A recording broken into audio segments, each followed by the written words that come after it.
100 बच्चे और एक शख्स, एक ऐसा शख्स जो पुलिस को खुद खत लिखकर कहता है कि मैं कातिल हूँ। सोचो कोई इंसान सिर्फ कत्ल ही ना करे बल्कि अपने कत्ल पर फख्र भी महसूस करे। पाकिस्तान की हिस्ट्री का सबसे खौफनाक नाम जावेद इकबाल। 4 बच्चे घरों को वापस आ गए, फिर आपका सारा ये लेकिन असल सवाल ये नहीं कि उसने ऐसा क्यों किया, असल सवाल ये है कि वो ऐसा कैसे बना। उसकी सोच, उसका तरीका इतना प्लान्ड, इतना खतरनाक कैसे था, और फिर उसे ऐसी कौन सी सजा मिली जो पाकिस्तान की हिस्ट्री में आज तक किसी को नहीं मिली थी, और क्यों उसकी मौत आज तक एक सवाल है। आज मैं खोलने जा रहा हूँ एक ऐसी कहानी जिसका हर जवाब नए सवाल पैदा करता है। 22 नवंबर 1999 पुलिस को एक लेटर मिलता है, मोटा सा लेटर जिसको खोलने पर हर तरफ तस्वीरें फैल गईं। लेटर पर साफ लिखा था, मेरी गिनती 100 पर खत्म होती है, मेरा मकसद अब मुकम्मल हो चुका है, मेरा पैगाम पूरी दुनिया तक पहुंचेगा, मैं बहुत सी माओं को रुलाऊंगा, मैं उनके बेटों को बगैर कफन के नालियों के जरिए अगली दुनिया में भेज दूंगा। उसमें सारे बच्चों की डिटेल्ड इंफॉर्मेशन थी, कब, कौन सा, कैसे बच्चा पकड़ा और उसे कैसे मारा। यहाँ तक कि ये भी मेंशन था कि उनकी बॉडीज को एसिड में डिसॉल्व होने में कितना टाइम लगा, और आखिर में एक एड्रेस दिया गया, 16B रावी रोड।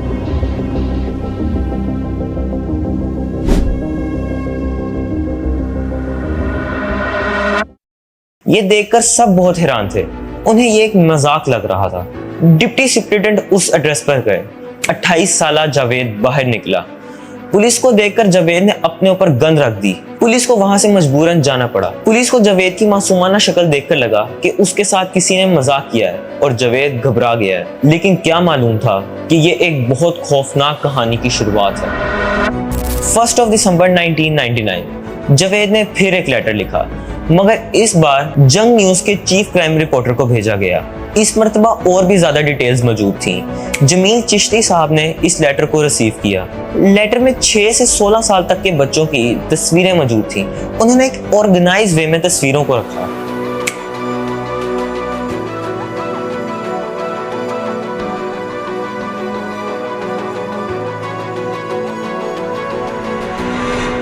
वो बहुत हैरान थे कि 85 to 100 बच्चों की तस्वीरें आखिर किसने भेजी होंगी। उसके अंदर एक रिटन लेटर भी मौजूद था। उन्होंने जैसे ही वो लेटर पढ़ा वो दंग रह गए। आज मैंने अपने 100 बच्चों के कत्ल का मकसद पूरा कर लिया है।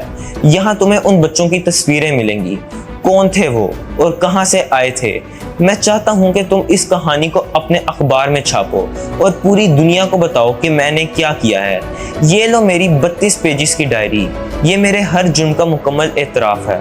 अगर तुम मेरे घर जाओगे तो तुम्हें हर तरह का सबूत वहाँ मिल जाएगा, और जब तुम्हें पता चलेगा कि मैंने क्या किया है तो पूरी दुनिया हैरान रह जाएगी।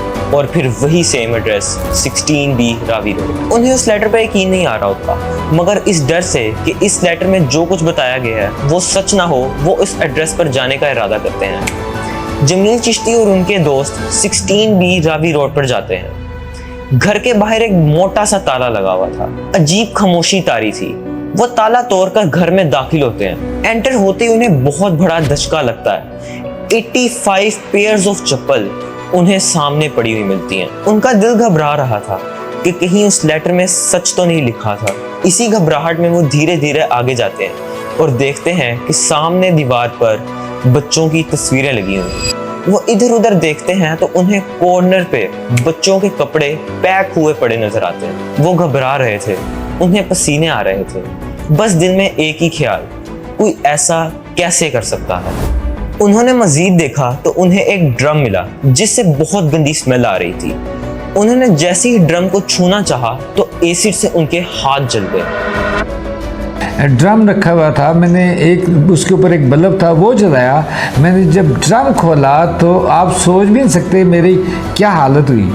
उसमें लोथड़े थे, एसिड से मेरे हाथ जल गए। जावेद 1961 में पाकिस्तान के शहर लाहौर में पैदा हुआ। जावेद एक वेल्दी फैमिली से बिलोंग करता था। जावेद शुरू से ही अग्रेसिव नेचर का था। उसके 7 सिबलिंग्स थे और उसका नंबर 6 था। आप क्या समझते हैं कि वाकई उसने 100 बच्चों को कत्ल किया था? कभी भी नहीं मैं इस बात पे यकीन करता। वो कोई उसके ऊपर किसी चीज का साया था। जावेद ने इंटरमीडिएट की स्टडी लाहौर के इस्लामिया कॉलेज सिविल लाइन से की। जावेद के फादर ने जावेद की लाइफ सेटल करने के लिए उसे एक लोहे की फैक्ट्री खोल कर दी, मगर जावेद जानकर उसमें बच्चों को काम पर रखता है। 1993 में जावेद के फादर की डेथ हो जाती है और उसे हिस्से में 30 लाख रुपए मिलते हैं। उस टाइम पे 30 लाख रुपए बहुत बड़ी रकम थी। जावेद अपने घर वालों से अलग हुआ और एक बंगला खरीदा और एक लग्जरी लाइफ जीने लगा। जब भी जावेद को कोई कहता कि पैसों को सेव करो, तो जावेद कहता कि मैं ऐसे ही जिंदगी गुजारूंगा और जब मेरे पास पैसे खत्म हो जाएंगे तो मैं अपने आप को गोली मार लूंगा। तो उसने कहा मुझे ज़िंदगी गुजारने की ज़रूरत क्या है, मैं पसोर पकड़ूंगा, कन पट्टी पे रखूंगा, गोली मारूंगा। जावेद बच्चों के साथ पहले भी जुल्म करता था। इसी वजह से पुलिस ने इसे पहले भी अरेस्ट किया था और इसे बहुत टॉर्चर किया। जावेद को इतना मारा गया कि वो कोमा में चला गया। इस दौरान उसकी मेंटल और फाइनेंशियल हेल्प के लिए उसके पास कोई ना था सिवाय उसकी मदर के। वो लाहौर के जनरल हॉस्पिटल में एडमिट था और उसकी मदर ने उसका एक्सपेंस उठाया। वो उसके लिए रोया करती थी। जावेद उनको रोता हुआ सुन तो सकता था मगर उठकर जवाब नहीं दे सकता था। 22 दिन बाद 8 अक्टूबर 1998 को जावेद को होश आता है। जावेद को होश आते ही पुलिस उसे दोबारा अरेस्ट कर लेती है और 1 महीने के लिए जेल में डाल देती है। इस दौरान जावेद की मदर की हार्ट अटैक से डेथ हो जाती है। जावेद को अपनी माँ की मौत का बहुत बोझ था और वो बहुत दुखी था और उसमें बदले की आग जल उठी और उसने फैसला किया, जिस तरह मेरी माँ मेरे लिए रोई उस तरह मैं 100 बच्चों की माँओं को रुलाऊंगा। सीरियल किलर्स पैदा नहीं होते, वो वक्त के साथ बनते हैं। जावेद भी कुछ ऐसा ही था, एक ऐसा इंसान जो बाहर से नॉर्मल लेकिन अंदर से टूट चुका था। उसकी माँ की मौत ने उसे गहरा सदमा दिया, लेकिन सच्चाई इतनी सिंपल नहीं थी। ये कहानी एक इंसान के धीरे धीरे बदले की आग में डूबने की है, जहां इंसानियत बिल्कुल खत्म हो जाती है। खैर, जावेद के पास अब कुछ ज्यादा पैसे बचे नहीं थे, इसलिए उसने लाहौर में 16B रावी रोड रेंट पर लिया। ये वही जगह है जहां से जावेद ने बच्चों के साथ खूनी खेल खेलना शुरू किया। जावेद दाता दरबार से बेसहारा बच्चे, वो बच्चे जो घर से भागे होते थे या आम गली मोहल्ले के बच्चों को किडनैप कर लेता और अपने घर ले आता था। वो इन बच्चों को खाने और कपड़े की लालच में अपने घर लाता। वो उन्हें अच्छा खाना खिलाता और पहनने के लिए अच्छे कपड़े देता। बच्चे खुश हो जाते कि उन्हें रहने के लिए जगह और खाने के लिए खाना मिल रहा है, मगर इन मासूम बच्चों को क्या मालूम था कि आगे जावेद क्या करने वाला है। वो बच्चों के पुराने कपड़े पैक करके कॉर्नर में रख देता। इसके बाद वो बच्चों की पिक्चर्स लेता और इनसे इंफॉर्मेशन लेता, जैसे एज, नाम या वो कहाँ से बिलोंग करते हैं। जावेद ने पहली बार 20 जून 1999 को 14 इयर्स ओल्ड यूसुफ नाम के बच्चे को किडनैप किया, जो कि हाफिजाबाद से बिलोंग करता था। जावेद का मर्डर करने का तरीका बहुत डिस्टर्बिंग था। जावेद बच्चों को एंटरटेन करने के लिए टीवी लगा कर देता। उस टाइम पर टीवी होना बहुत बड़ी बात थी और बच्चे उस टीवी में मसरूफ हो जाते। अब जैसे ये टीवी है, बच्चे उसके सामने बैठकर टीवी देख रहे होते और जावेद उनके पीछे आस लगाए बैठा होता। जैसे ही बच्चे टीवी में इन्वॉल्व होते, जावेद पीछे से हैवी चेन निकालकर बच्चों का गला दबा देता। बच्चे छुड़वाने की बहुत कोशिश करते, मगर जावेद के सामने कुछ भी ना थे और दम तोड़ देते। उसके बाद जावेद सल्फ्यूरिक एसिड और हाइड्रोक्लोरिक एसिड से भरे ड्रम्स से बच्चों की बॉडीज डालकर डिसॉल्व कर देता और कोई निशान न छोड़ता।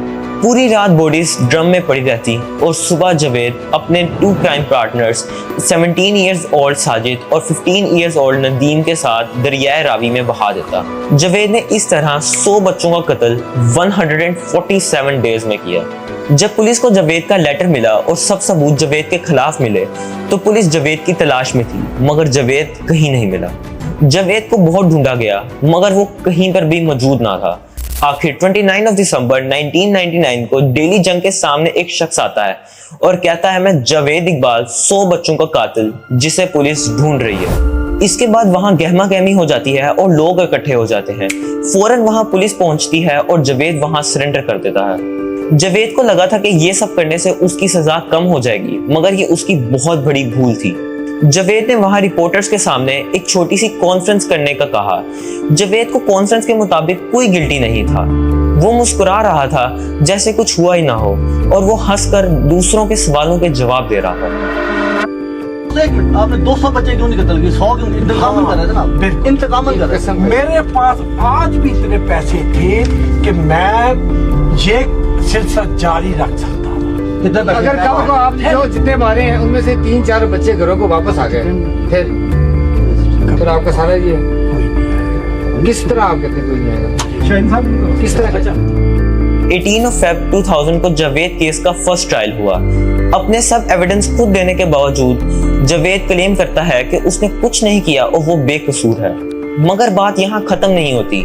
9th of March 2000 को जावेद केस का सेकंड ट्रायल होता है। इस बार जावेद क्लेम करता है कि ये सब उसने सिर्फ पब्लिसिटी के लिए किया और अब वो उसे मिल गई है, उसने किसी का कत्ल नहीं किया। जावेद का बार बार अपनी स्टेटमेंट चेंज करने से कोर्ट ये बात समझ चुकी थी कि जावेद को खुद समझ नहीं आ रहा कि अब वो क्या करे। आखिर 15 of March 2000 जावेद केस के थर्ड ट्रायल वाले दिन जावेद को कोर्ट सजा सुना देती है। जज अली बख्श जावेद को सजा सुनाते हैं। ये सजा ऐसी थी कि ये सुनकर सब हैरान रह गए। पनिशमेंट के मुताबिक जावेद को उन्हीं बच्चों की फैमिलीज के सामने उसी चेन से लटका कर मारा जाएगा और फिर उसकी बॉडी को 100 पीसेस में कट करके एसिड में डिसॉल्व कर दिया जाएगा। Strangulated as he has committed the murder of 100 children, and the court has recommended that execution should take place in the presence of legal heirs of the deceased as provided under section 302 APPC. After that, his dead body should be cut into 100 pieces and the same should be put in a drum containing the acid which has been the formula which has been described by him in his death. International media इसके खिलाफ गया और कहा कि ये human rights के खिलाफ है, बट कोर्ट ने अपनी स्टेटमेंट चेंज नहीं की और पनिशमेंट फाइनल कर दी। इसके अलावा उसके दो crime partners 17 years old Sajid को उम्र कैद की सजा और 15 इयर्स ओल्ड नदीम को 182 इयर्स लाइफ इन प्रिजन की सजा सुनाई गई। लेकिन कहानी यहाँ खत्म नहीं हुई, बल्कि वो हुआ जो किसी ने सोचा भी ना। सजा से पहले जावेद और साजिद को लाहौर के सेंट्रल जेल में रखा गया था, बट 8 अक्टूबर 2001 को रात के 2 बजे जावेद और साजिद अपने ही सेल में फांसी से लटके हुए पाए जाते हैं। इन्वेस्टिगेशन की तो रात के 10 से 2 बजे के दरमियान सीसीटीवी फुटेज ही गायब थी और उस दौरान कोई गार्ड भी ड्यूटी पर मौजूद नहीं था। ये कोई कोइंसिडेंस था या कुछ और?